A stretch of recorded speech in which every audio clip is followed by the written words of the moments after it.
He was in Iowa, and a white male voter came out and said, Reverend, I did everything I could, but I just could not press that button to vote for you. I mean, that takes over when putting people in the polls. I hope people are voting based upon qualifications, based upon talent, on issues, but again, that may take over.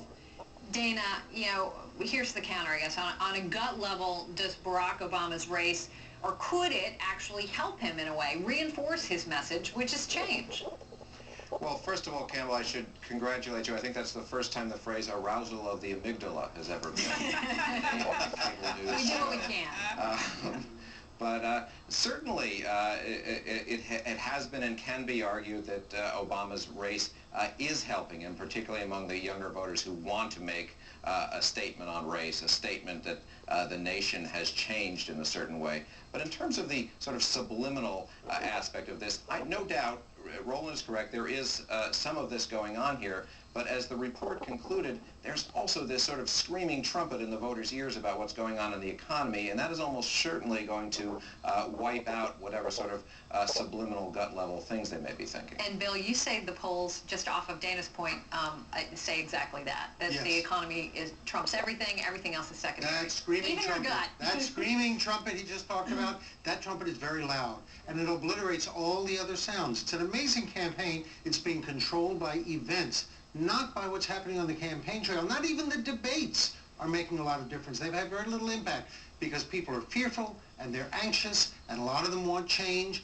and that's what's driving them. And the candidates are being swept up in this. Yes, of course they are. And it means that, you know, in Washington, we look at everything McCain says and everything Obama says and Sarah Palin, and we think this is going to swing all those voters, and then we were amazed to discover nothing much changed. But when something happens on Wall Street, oh boy. But Campbell, I don't want to come across as a skeptic. I mean, I pray that people are going to make decisions based upon qualifications. But here's the difference. There's a difference between somebody responding written or on the phone saying, this is who I'm going to vote for. But it is a physical act to actually vote. And that's what that book talks about in terms of this whole gut level. Because when you physically have to press that button, it's a whole different deal between what you're saying on the phone. And so I hope that's the case. But again, we don't know. Well, Tara, let me ask you about something, because you've always said we got to be careful when we make these generalizations. Black voters, you pointed out a number of times, are not a monolithic group. Mm-hmm. But if you look at some of these poll numbers, McCain has almost no black support. I mean, it's 2%, I think, in the polls. Yeah, you know, and I just want to add to Bill's point, too. Bill made a good point. The economy is one color, and that's green, and that impacts everybody. So I do think that is obviously the biggest issue for most voters this election.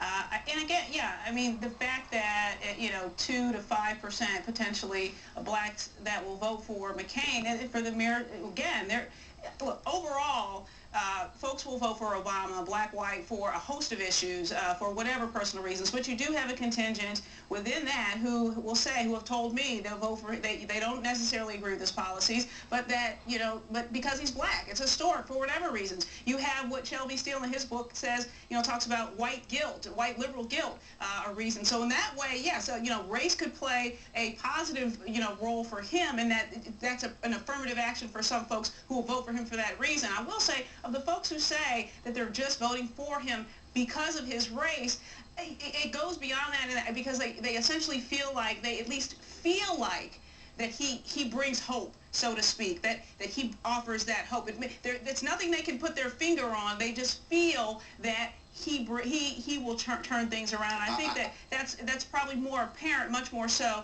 in the black community, and that's why you see those numbers. Right. According, I need to correct one thing there. In that very same book by Shelby Steele, A Bound Man, he believes that Obama will not win because of that very issue of race in the same book. But Campbell, here's also the deal. The last 3 presidents, John Kerry, Bill Clinton, Al Gore, Democratic nominees, they were all white.